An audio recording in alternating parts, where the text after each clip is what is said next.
Mikey, look! A huge mutant Enderman is attacking us! He's destroying everything in his path! Oh no, JJ! What do we do? It's not safe to be outside. The villagers are panicking. We need to do something. Quick, break the glass, Mikey! Grab the nitros and let's fly out of here! I hope he doesn't notice us! Fly after me, JJ! This mutant Enderman is destroying a whole house. We need to build a bunker and hide from him. Over there's the perfect spot! Mikey, that area is too open. Plus, he could teleport right here. I suggest we go to the gap between the narrow houses. So if he teleports, he'll get stuck there and start taking damage. That'll increase our chances of survival. You're a genius, JJ! Let's go there and quickly set up a small fortress from obsidian blocks. And don't forget the pumpkins for helmets so he doesn't go crazy looking at us. I'm glad I'm a genius, thanks, Mikey. But somehow, while I was flying, I didn't have time to carve pumpkins in midair. And I don't have any obsidian. We'll have to build quickly with whatever we can find. JJ, who is this mutant Enderman? Mikey, are you sure you want to hear who this is? The story is scary. Come on, JJ, don't drag it out. All right, Mutant Enderman is not just a tall, dark creature. According to ancient legends of the End, he is one of the first Ender beings who went mad from centuries of loneliness and began absorbing the corrupted energy of broken portals. In the previous village, Ender's Rest, he didn't just kill or scare people. He stole their voices and memories, leaving them as empty, silent shells that could only stare into the void. Then he used these stolen memories to create terrible illusions, driving the survivors to madness. The entire village now stands silent, filled with mute people who point at things that aren't there. Whoa. So he doesn't just destroy blocks, he destroys minds? That's the worst thing we faced. Then our bunker needs walls not only strong, but also with wallpaper? Something bright and cheerful to fight off his gloom. And we must never, ever look him in the eyes. Yeah, Mikey, but I also suggest we disguise ourselves as a vegetable boutique. I'll set up a vegetable stall here right now, and underneath we'll have a whole bunker. The mutant Enderman has intelligence, and he'll probably think it's just a vegetable stall and not of much interest. Meanwhile, underneath, we'll be building a whole system of bunker tunnels. That's brilliant, JJ! A perfect camouflage. We'll display lots of bright, colorful vegetables. Pumpkins, carrots, melons. That should create a zone of life that repels his void energy. And if he does look inside, he'll just see boring trading. I'm already digging the first tunnel. You know what else, Mikey? I remembered a funny story about how I pissed off an Enderman. Once I was building a dirt house and ran out of blocks. I accidentally took a grass block right from under the feet of an Enderman who was peacefully admiring the sunset. He looked at his feet, then at me, then at the empty spot, and let out such an offended squeak. Then he spent the whole evening teleporting around me and putting different blocks in front of me. A cobblestone, a flower, even a piece of cake. Like he was saying, "Here, take this, but give my grass back." I had to replant the whole lawn for him to calm down. That's why he kept putting a melon in my inventory yesterday. I thought it was a glitch. Turns out he was still offended and decided to pay me back with a healthy diet. Good thing he didn't put an ender pearl in my soup. It's a good thing not all Endermen are bad. The most important rule is not to look them in the eyes.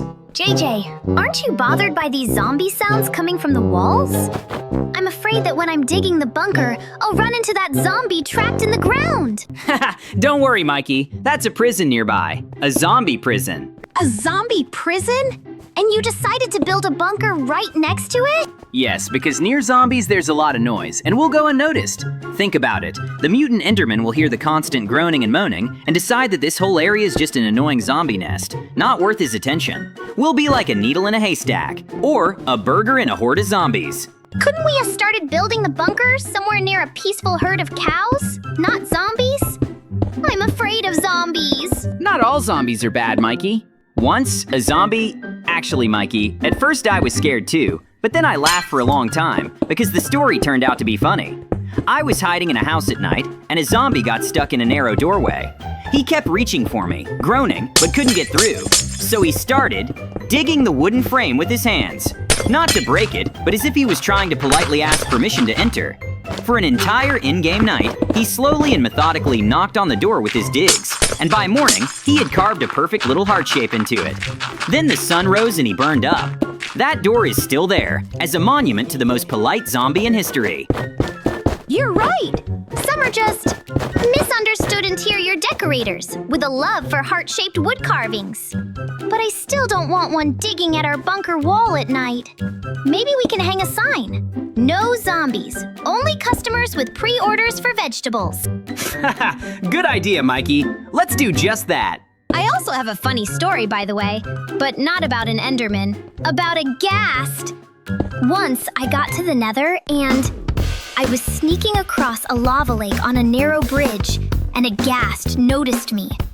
Instead of a fireball, it let out a sad, drawn-out sob and started crying burning tears right into the lava.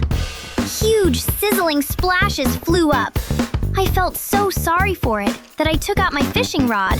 For some reason, I had it with me, and threw it, hooking a nearby mushroom. I swung it and tossed the mushroom to the ghast like a treat. It stopped crying, looked at the mushroom, gently caught it with its tentacles, and then cheerfully blew up a whole cliff next to me as a thank you. We parted as friends, but I had to rebuild the bridge. So you basically tamed a ghast with a mushroom? You're not a survival player, you're a Nether diplomat. Next time, take a saddle. Maybe he'll give you a ride across the lava. You know what, Mikey? I decided to set traps for the Enderman. I laid out a lot of cookies in the grocery store, but they're not ordinary ones. These are Ender binding cookies. I bake them with a pinch of Ender pearl dust and chorus fruit extract. If he takes one, he won't be able to teleport for a whole minute. He'll just stand there confused, trying to understand why his favorite dessert is fighting back. And the best part? They're still delicious, so he won't suspect a thing until it's too late. You're a genius and a culinary villain at the same time. I'm taking notes. What if we also sprinkle them with glitter so they sparkle and attract his attention even more? Shiny plus tasty equals irresistible trap. We need to disguise the outside too. Mikey, come help me. We need to set up vegetable stalls. Let's put up bright awnings, crates with melons and pumpkins, hang garlic and pepper garlands. It'll look so cozy and ordinary that he won't even think to look inside. And we'll put a scarecrow and a hat in the corner, like a shopkeeper. I put out my favorite loaves of bread. I just love them so much. JJ, have you forgotten how you gorged on them and remember that time in the village bakery? You ate 3 whole loaves in one sitting. Then you were so full you couldn't move and started hiccuping breadcrumbs. A cat mistook you for a giant bread nest and tried to curl up on your stomach to sleep. We had to explain to the confused baker that his cat had adopted a new piece of furniture. Oh, come on, Mikey. You're making things up. I just dozed off there in the bakery and was snoring really loudly. And the cat just decided to lie on me like on a massage chair, because when I snored, the whole bakery shook. JJ, while we're joking around here, the Enderman is getting closer and closer. Good thing we managed to build and camouflage everything in time. Friends, be sure to subscribe and like the video if you want to see the continuation.